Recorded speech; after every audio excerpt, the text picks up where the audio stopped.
அனைவருக்கும் வணக்கம். நான் உங்கள் நண்பன் சுல்குமார் விஜயகுமார். சோனம் வன்சக் இவரை பத்தி நிறைய பேர் கேள்விப்பட்டிருப்பீங்களான்னு தெரியல. ஆனா இந்த விஷயங்கள்லாம் சொன்னதுக்கு அப்புறம் கண்டிப்பான முறையில உங்களுக்கு அவரை தெரிஞ்சிருக்க வேண்டியது நம்மளோட கட்டாயம். நீட் எக்ஸாம்ல எவ்வளவு குழந்தைகள் இறந்து போனாங்க? கடந்த 5 வருஷத்துல மட்டும் இந்தியா டுடேல சொல்ற சர்வே படி பாத்தீங்கன்னா 93 குழந்தைகள் நீட் எக்ஸாம்னால சூசைட் பண்ணி இறந்து போயிருக்காங்க. அது போக லாஸ்ட் இயர் இப்ப நடந்துட்டு இருந்துச்சு நீட் எக்ஸாம்ல பாத்தீங்கன்னா கொஸ்டின் பேப்பர் லீக் ஆச்சு. எவ்வளவு குழந்தைகள் பாதிக்கப்பட்டாங்க, எவ்வளவு குழந்தைகள் இறந்து போனாங்க. நம்ம தமிழ்நாட்டுல பாத்தீங்கன்னா கோயம்புத்தூர், தர்மபுரி, இந்த மாதிரி கிருஷ்ணகிரி, இந்த மாதிரியான இடத்துல இருக்கிற மாணவர்கள்லாம் சூசைட் பண்ணி இறந்து போனாங்க. கொஸ்டின் பேப்பர் லீக் ஆனதுக்காக நீட் எக்ஸாம்னால இறந்து போனாங்க. இது எல்லாத்துக்கும் ஒரு முற்றுப்புள்ளி வைக்கணும், இது எல்லாத்துக்கும் ஒரு சொல்யூஷன் வேணும் அப்படிங்கிறதுக்கு நமக்காக நம்ம குழந்தைகளுக்காக போராடிட்டு இருக்கிறவர் தான் இந்த சோனம் வன்சக். இவரை பத்தியான டீட்டெயில் எல்லாமே இந்த வீடியோல தொடர்ந்து பார்ப்போம். உங்க குழந்தைகள் மேல அக்கறை இருக்கு, இறந்து போன குழந்தைகளுக்கு ஒரு சமர்ப்பணம் வேணும் அப்படின்னா இவருக்கு நம்ம சப்போர்ட் பண்ணி ஆகணுங்கிறது என்னோட வேண்டுகோள். இந்த வீடியோவை இப்பதான் பாக்குறீங்க அப்படின்னா மறக்காம இந்த வீடியோக்கு ஒரு லைக்கை தட்டிக்கோங்க. இப்பதான் நம்ம சேனலுக்கு ஃபர்ஸ்ட் டைம் வரீங்க, இந்த மாதிரி அவேர்னஸ் கண்டென்ட் தெரிஞ்சுக்கணும் நீங்க நினைச்சீங்கன்னா மறக்காம நம்ம சேனலை ஃபாலோ பண்ணிட்டு பக்கத்துல இருக்க பெல் ஐக்கான பிரஸ் பண்ணிக்கோங்க. ஃபர்ஸ்ட் ஆஃப் ஆல் சோனம் வன்சக் அவரை பத்தியான ஒரு இன்ட்ரோடக்ஷன் கொடுத்துப்போம். இவர் லடாக்கை சேர்ந்தவர். லடாக்குன்னு சொன்னா எல்லாருக்கும் என்ன ஞாபகம் வரும்? ட்ரிப்பு போறது வர்றது எல்லாம் ஞாபகம் இருக்கும். அங்க சேர்ந்தவர் தான் இந்த சோனம் வன்சக். இவர் எப்படின்னா ஒரு பயங்கரமான ஒரு பெரிய இன்ஜினியர், ஒரு என்வரான்மெண்ட் ஆக்டிவிஸ்ட். அப்படி கிளைமேட்டுக்கு பயங்கரமா சப்போர்ட் பண்ணார். இப்ப எவ்வளவு வெயில் இன்க்ரீஸ் ஆயிட்டு இருக்குன்னு பாத்திருக்கீங்களா? இதுக்கெல்லாம் சப்போர்ட் பண்றவர் தான் இந்த சோனம் வன்சக். இதுக்கு என்ன பண்ணலாம், ஏது பண்ணலாம் அப்படின்னு சொல்லிட்டு அதுக்காக அவரே தனியா ஆக்ஷன் எடுத்து அதுக்கு என்ன பண்ணலாங்கிற மாதிரி கவர்மெண்ட்டுக்கு சொல்றவர் தான் இந்த சோனம் வன்சக். முக்கியமான விஷயம் என்னன்னா இவர் பொலிட்டீஷியன் கிடையாது. இவர் நம்மள மாதிரியான ஒரு சாதாரண ஆளு. ஆனா இந்தியாவுக்கும் நம்ம மக்களுக்கும் எப்படிலாம் நம்ம ப்ரொடக்ஷன் கொடுக்கணும், எப்படிலாம் நம்ம பாதுகாக்கணுங்கிறத ஒரு நல்ல எண்ணத்தோட ஒரு வேண்டிக்கையா பண்ணிட்டு இருக்கவர் தான் இந்த சோனம் வன்சக். ஸோ சிம்பிளா சொல்லணும்னா, நீங்க நண்பன் மூவி பார்த்திருப்பீங்க, நம்ம விஜய் சார் நடிச்சிருப்பாரு. நண்பன் மூவில விஜய் சாரோட கேரக்டர் பேர் என்னன்னு பாத்தீங்கன்னா கொசக்சி பொசப்புகள்னு சொல்லுவாங்க. அந்த கொசக்சி பொசப்புகள் கேரக்டர் நீங்க பாத்தீங்கன்னா படம் முழுக்கவே யாரையும் மக்கப் பண்ணி படிக்க விட மாட்டாரு. புரிஞ்சு படிக்கணும், தியரிட்டிக்கலா வேணா பிராக்டிக்கலா தெரிஞ்சுக்கணும்னு சொல்லுவாரு. ரெண்டாவது விஷயம், எல்லாரு கூடயும் ஜாதி மதம் பேதமின்றி அவ்வளோ அன்பா இருப்பாரு. எல்லாரும் நம்ம ஃப்ரெண்ட்ஸ், எல்லாரும் நம்ம மக்கள் நினைப்பாங்க. ஏழைப்பால குடிமக்கள்ல இருந்து குழந்தைங்கள்ல இருந்து எல்லாருக்கும் கல்வி தான் ரொம்ப முக்கியமானது. அதுக்காக ஃப்ரீ சர்வீஸ் எல்லாம் பண்ணுவாரு. அவரும் ஒரு பெரிய மேதாவி, பயங்கரமான ஒரு இன்ஜினியர். இந்த நான் சொன்ன எல்லாமே கொசக்சி பொசப்புகள் கேரக்டர் நீங்க பார்த்துருந்தீங்கன்னா தெரியும். பயங்கரமான ஒரு இன்ஸ்பிரேஷன் இருக்கும். பாத்தீங்கன்னா அந்த கேரக்டர் அவ்வளோ ஒரு அட்மையர் ஆன, இவரை மாதிரி நம்மளும் பெரிய ஆள் ஆனுண்டா அப்படின்னு அந்த மூவி வரப்பெல்லாம் எனக்கு தோணுச்சு. பட் இவரோட கேரக்டரே இன்னொருத்தரோட தழுவி வந்திருக்குன்னா அதுதான் இந்த சோனம் வன்சக். ஏன் இப்ப நான் சொல்றேன்னு உங்களுக்கு புரிஞ்சுச்சா? ஆமா, அந்த டிவியில பார்த்திருக்கீங்களே அந்த ஒரு கேரக்டர், அந்த கேரக்டர் மொத்தமாவே இவரை வச்சுதான் தழுவிதான் வந்திருக்கு. இவரை வச்சுதான் ஃபர்ஸ்ட் ஹிந்தில 3 Idiots அமீர் கான் நடிச்சிருந்தாரு விஜய் சாரோட ரோல்ல. அதுக்கப்புறம் தான் நமக்கு ரீமேக் பண்ணி சங்கர் சார் எடுத்து விஜய் சார் நடிச்சு பயங்கர ஹிட்டான படம் தான் நண்பன். ஸோ விஷயம் அது இல்லை. நான் ஏன்னா சோனம் வன்சக் அவரை பத்தி தெரிஞ்சுக்கணும்னா இன்னும் டீட்டெயில்டானா இது விஷயம் தெரிஞ்சிருக்கணுங்கிறக்காக தான். ஃபர்ஸ்ட் விஷயம், இப்போ அவர் ஒரு ஹங்கர் ஸ்ட்ரைக் போயிட்டு இருக்கு. ஹங்கர் ஸ்ட்ரைக்னா உண்ணாவிரதம் மாதிரி போயிட்டு இருக்கு நீட் எக்ஸாம்காக. அதுக்கு முன்னாடி அவரை பத்தி இன்னொரு விஷயம் சொல்லிக்கிறேன். 2024 மார்ச்ல என்ன பண்ணியிருக்காருன்னா ஒரு ஹங்கர் ஸ்ட்ரைக் நடந்திருக்கு. இதுக்கு முன்னாடி அங்கேயும் 21 நாள் தொடர்ந்து பண்ணியிருக்காரு. எதுக்காக அப்படின்னு பாத்தீங்கன்னா, லடாக் முன்னொரு காலத்துல இப்ப இதுக்கு முன்னாடி எப்படி இருந்துச்சுன்னா ஜம்மு அண்ட் காஷ்மீர் கூட இருந்துச்சு. அதுக்கப்புறம் யூனியன் டெரிட்டரியா தனியா பிரிச்சுட்டாங்க. ஸோ பிரிச்சதுக்கு அப்புறமா அந்த மக்களுக்கான ஒரு டெமோக்ராபிக் ரைட்ஸ் இல்லை, அவங்களுக்கான ஒரு ப்ரொடக்ஷன் கிடையாது. அங்க இருக்கிற வைல்ட் லைஃபும் சரி, அங்க இருக்கிற லேண்டும் சரி, கல்ச்சரும் சரி பயங்கரமா பாதிப்படைகிற மாதிரி இருக்கு. ஸோ அவங்களுக்கான ஒரு ரைட்ஸ் வேணும், 6th ப்ரொடக்ஷன் லா வேணும் அப்படிங்கிறது தான் அவங்களோட பயங்கர டிமாண்ட் இருந்தது. 6th ஸ்கெடியூல் ப்ரொடக்ஷன் லான்னு சொல்லுவாங்க. ஸோ 6th ஸ்கெடியூல் அப்படின்னா என்னன்னா, ஒரு இடம் இருக்குன்னா அந்த இடத்தோட அந்த ஒரு வைல்ட் லைஃப் இருக்க, இல்ல காடுகள்ல இருக்க, இல்ல நிலங்கள்ல இருக்குன்னா அதை பாதுகாப்பா வச்சுக்கணும். அந்த இடங்கள்ல இருக்கிற கல்ச்சர்ஸ் பாதுகாப்பா வச்சுக்கணும்.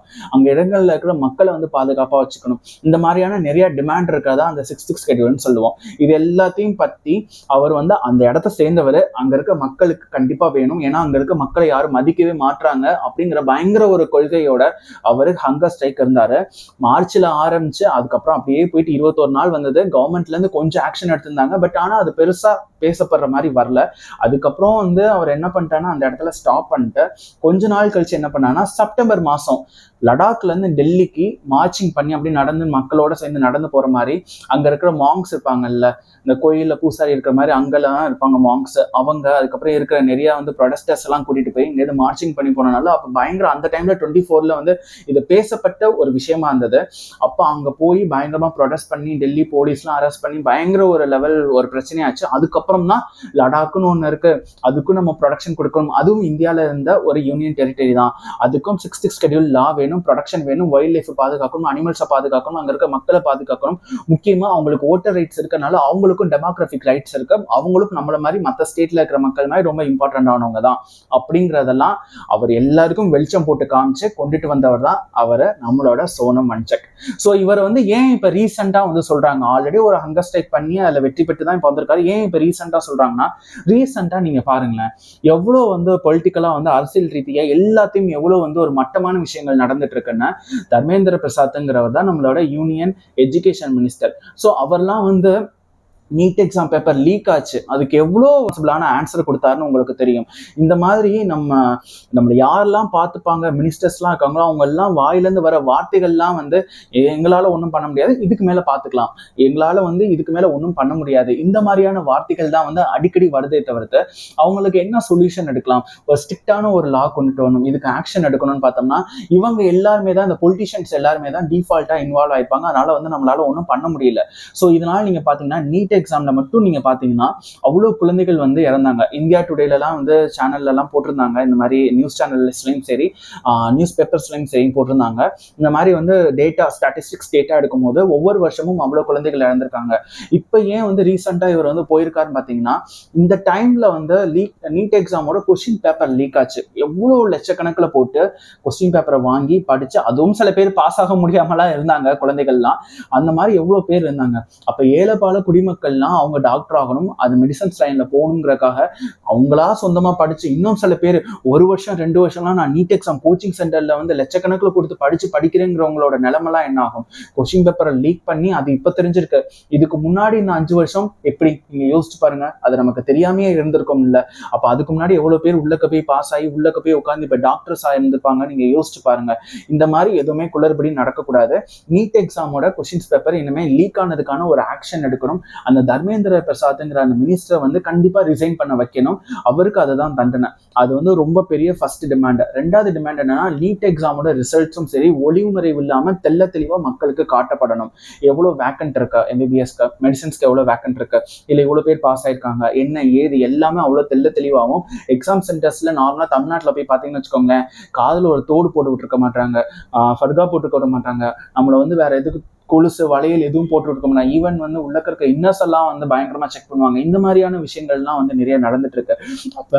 அப்ப நீங்க வந்து ஒரு இடத்துக்கு வந்து இவ்வளவு வந்து ஒரு மதிப்பு கொடுக்குறீங்கன்னா அப்ப அங்க போய் படிக்கிறவங்களுக்கு படிப்புக்கு எவ்வளவு மரியாதை கொடுக்கணும், அப்ப அந்த நீட் எக்ஸாம் படிக்கிற குழந்தைகளுக்கு எவ்வளவு மரியாதை கொடுக்கணும், அப்படிலாம் சேர்த்து குழந்தைகளுக்காக நம்மளோட ஃபியூச்சருக்காக இப்ப வரப்போற குழந்தைகளோட ஃபியூச்சர் நல்லா இருக்கணும், அவங்களுக்கு அந்த நீட் எக்ஸாம் வந்து கரெக்டா ப்ராப்பரா நடக்கணும், இது எல்லாமே இப்படி தெல்ல தெளிவா இருக்கணுங்கிறதுக்காக போராட்டம் பண்ணிட்டு இருக்கதான் இந்த சோனம் வன்சக்.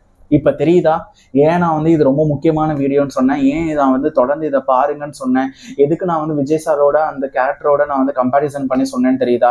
இவர் இப்போ இதெல்லாம் நடக்கணும்னு சொல்லி இப்போ வந்து ஒரு உண்ணாவிரதத்துல இருக்காரு. இன்னையோட சேர்த்தீங்கன்னா 18வது நாள். அவரோட பிளட் சுகர் லெவல் வந்து பயங்கரமா கம்மியாயிடுச்சு, 8 கிலோவுக்கு மேல பயங்கரமா கம்மியாயிட்டாரு. அங்க இருக்கிறவங்க எல்லாம் என்னன்னா காக்ரோச் ஜனதா பார்ட்டின்னு ஒண்ணு இருக்கும், ரீசெண்டா பயங்கரமா ட்ரெண்ட் ஆச்சு, உங்களுக்கு தெரியும். ஒரு மினிஸ்டர் வந்து சொல்லியிருப்பாரு இந்த மாதிரி இளைஞர்கள்லாம் கரப்பாம்பூச்சிங்கிற மாதிரி சொல்லியிருப்பாரு. அதனால அதை வச்சு ஒரு ரீசெண்டா ஃபார்ம் ஆன ஒரு பார்ட்டி, அந்த பார்ட்டிக்கும் சப்போர்ட் பண்ணி இவர் போய் அங்க வந்து ஹங்கர் ஸ்ட்ரைக் உண்ணாவிரதத்துல இருக்காரு. அங்க இருக்க டாக்டர்ஸ் எல்லாம் பார்த்து சொல்லிட்டாங்க ஆல்மோஸ்ட் அவருக்கு வந்து 59 58 வயசு இருக்கும். ஸோ இதுக்கு மேல உங்களால போராட்டம் பண்ண முடியாது, நீங்க இதோட விட்டுட்டு போங்க அப்படின்னு சொன்னதுக்கு என்னால முடியாதுன்னா வேற யாராலையும் முடியாதுன்னு இல்லை, நான் வந்து மக்களுக்காக குழந்தைகளுக்காக நான் போராடுறேன், அது கண்டிப்பான முறையில அவங்களுக்கு நல்லது போய் சேரணுங்கிறக்காக இன்னும் வந்து போராட்டம் பண்ணிட்டே இருக்காரு. ஆனா அவர் அந்த பக்கம் போராட்டம் பண்ணிட்டு இருக்காரு. ஆனா நம்மளோட குழந்தைகளும் நம்மளோட மக்களும் இந்த பக்கம் என்ன நினைச்சிட்டு இருக்காங்கன்னு பாருங்க. இப்படி அவர் போராட்டம் பண்றாருங்கிற ஒரு விஷயமே இந்த சைடு யாருக்குமே தெரியாதுங்க. இதுதான் இருக்கிறதுலே ரொம்ப மோசமான விஷயம். நமக்காக சோறு தண்ணி இல்லாம ஒருத்தர் போராட்டம் பண்ணிட்டு இருக்காரு. எதுக்காக? ஃபேம்காகவா? காசுக்காகவா? கிடையாது. நீட் எக்ஸாம்ல குளறுபடி நடக்கக்கூடாது. ஏழைப்பால குடிமக்கள்ல இருந்து வர குழந்தைகள் எல்லாருமே வந்து கரெக்டா அவங்க போகணும், எக்ஸாம்ஸ் வந்து ப்ராப்பரா இருக்கணும் அப்படிங்கிற ஒரே காரணத்துக்காக வந்து அவரை அவ்வளோ நாள், இப்ப 18வது நாள் முடிஞ்சிருச்சு, இன்னும் எத்தனை நாள் ஆகும்னு தெரியல. அது நான் ப்ரொடக்ட்ஸ்ல இருந்தே ஆவேன் அப்படின்னு சொல்லி டாக்டர்ஸ்லாம் வந்து பார்த்து செக் பண்ணி, இதுக்கு மேல உங்களால முடியாது, நீங்க ரிட்ரை பண்ணிட்டு போங்க, இதோட ஸ்டாப் பண்ணிக்கோங்க, விட்ரா பண்ணுங்க, அப்பதான் உங்க ஹெல்த்துக்கு நல்லதெல்லாம் சொல்லியிருக்காங்க.